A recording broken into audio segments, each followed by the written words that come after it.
Yo, yo, yo, yo, yo, what's up, YouTube? It's your boy, Foster Lee, A.K.A. King Zulu Lee, A.K.A. Foster Lee Brown III, A.K.A. FLB3. Did I say that already? Hey, I'm back, baby. You know what this channel is about at Focus Energy. We're here bringing knowledge, we're here bringing understanding, and we're here bringing ways of building wealth. Okay, now, make sure you stay tuned to the end of this video because I'm dropping some things that you or your family might need to know about coming in the future if you want to make money off of digital products.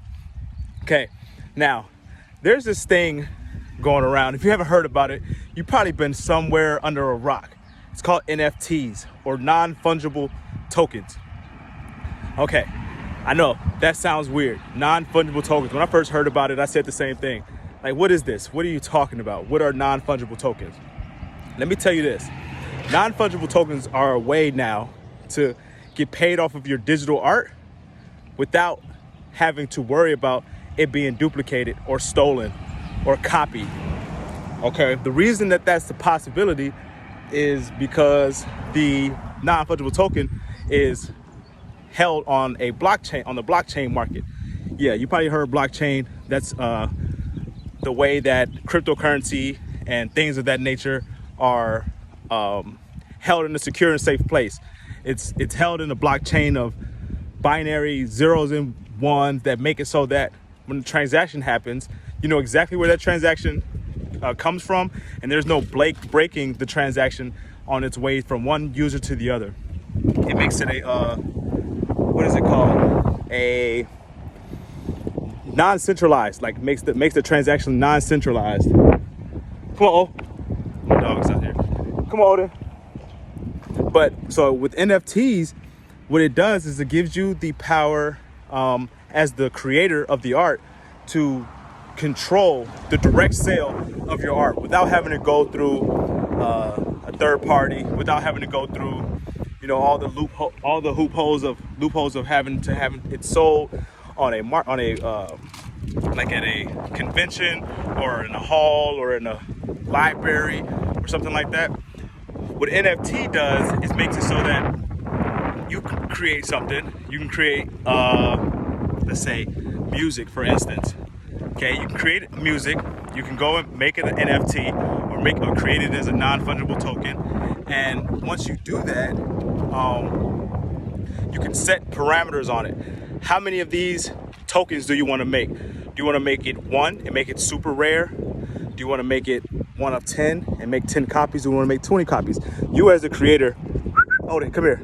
You as a creator have all of the power in the decision making of this product. So that is really powerful when it comes to being a creator of art. Now, let me tell you why that's important. I'll be right back. Okay. All right, I'm back. Welcome back. Welcome back. All right. Yeah, I left you guys off with the NFTs. Okay.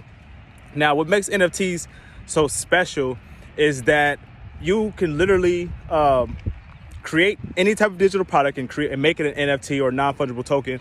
But once you do that, once you create that token, like I said before, you can set parameters on it on how many you want to make, but you also can set parameters on it that are royalties, so that those royalties that you set, say it's 10%, 20%, 30%, whatever you set it at, makes it so that when you sell that first item to whoever the buyer is, if that buyer holds on to that and decides to sell it in the future, you can potentially make more. You can make money off of each sale that it goes from the future on. Every time it makes a sale, you can get 10%, 20%, 30%, whatever you set the parameters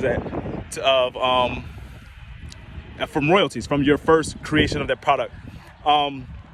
Just recently, Tory Lanez made history as the first rapper or artist to sell his music on the NFT in the NFT platform. He made, I think, $3.5 million creating 3 songs on the NFT platform, and it was history in the making.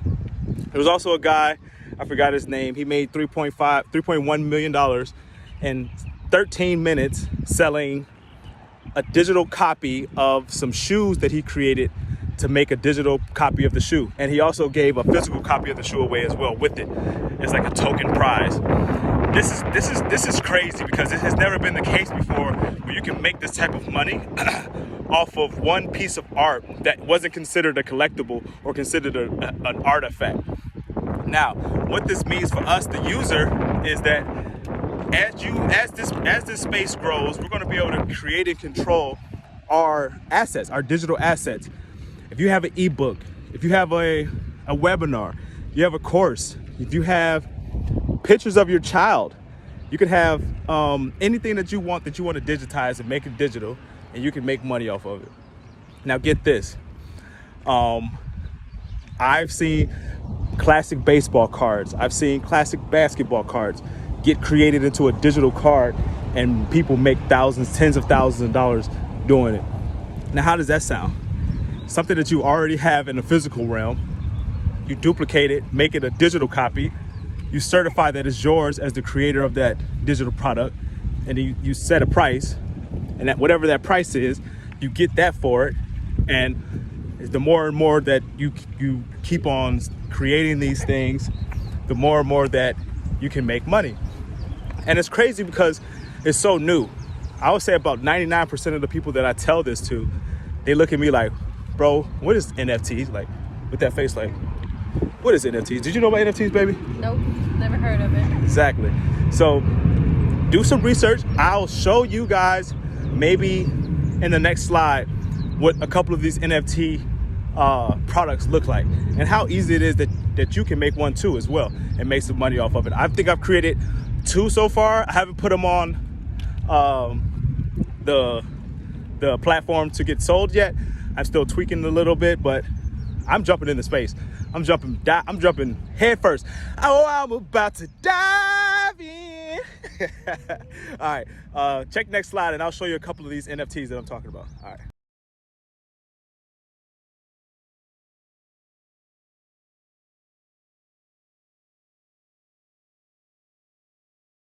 How do you see big corporations maybe leveraging NFTs? My intuition is poorly, and I'll tell you why. Gary V showed me.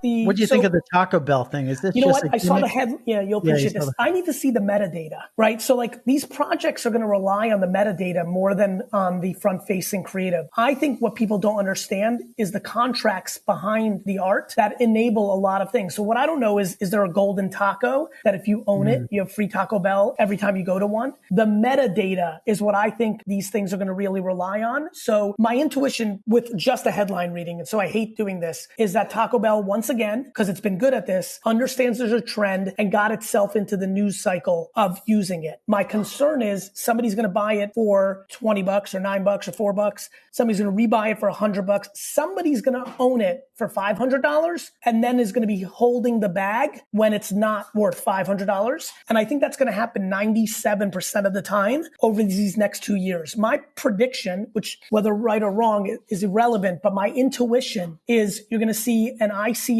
and a Internet 2000 stocks dynamic here, which is the macro is right. Cryptocurrency is right, which is why there was even that ICO movement. NFTs are right. The digitalization, the provenance, the ecosystem is going to happen. But what I think is going to end up happening is from Taco Bell to McDonald's, from Pokemon to Star Wars, from every 16-year-old digital artist on earth to everybody like me who's had this hidden little art talent that they've never shared. Everybody is going to be an artist, just like everybody became an influencer. See, yeah, I bet you didn't know that you can get those type of numbers with digital products off of one thing only. So what I'm going to suggest is that if you're watching this and you're any type of creator, you're any type of artist, you're any type of drawer, singer, writer, rapper, painter, whatever the case may be, I suggest you get into the NFT market as soon as possible before it becomes too saturated. All right. Now, this is one of those things that it's here, it's the future, and it's now. So there's no time to wait.